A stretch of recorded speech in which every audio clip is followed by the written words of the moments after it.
Hello, Bravo Fighter yang hebat dan dahsyat. Dan hari ini saya sangat gembira sekali. Kenapa tuan-tuan? Kerana Bravo Beach Club bersedia untuk menggegarkan industri, bersedia untuk menggerakkan satu gelombang yang dahsyat. Kenapa? Kerana 2026 adalah tahun yang istimewa buat Bravo Beach Club.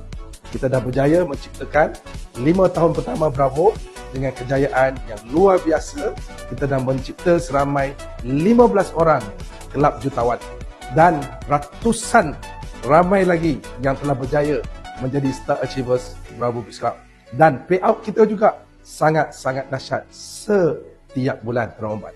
Jadi untuk tahun 2026 adalah satu gelombang baru, momentum baru untuk jadikan Bravo ke tahap yang lebih luar biasa dan dahsyat, dapat mencipta lebih ramai kelab jutawan dan lebih ramai para Star Achievers.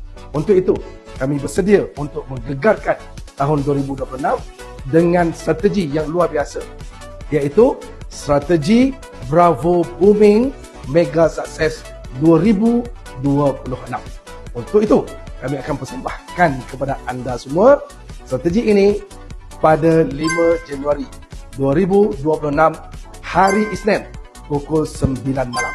Dan anda yang berada di Malaysia, pastikan anda join beramai-ramai, para ahli, para pemimpin, dan boleh ajak kawan-kawan yang masih belum menyertai Bravo. Dan para bapa-bapa, ibu-ibu yang berada di Indonesia, pastikan anda juga bersama dengan kami pada tanggal tersebut.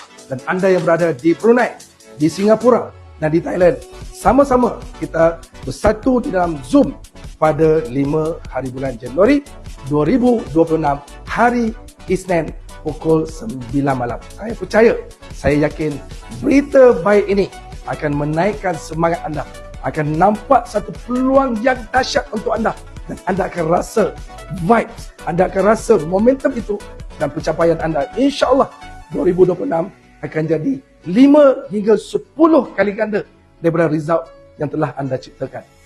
Jadi, kita berjumpa pada 5 hari bulan Januari 2026 hari Isnin. Sebenar apa? Sebenar gelombang Bravo Booming Mega Success 2026. Okey, kita berjumpa pada Zoom nanti. Bravo, Bravo, Bravo Mega Success. Yeah.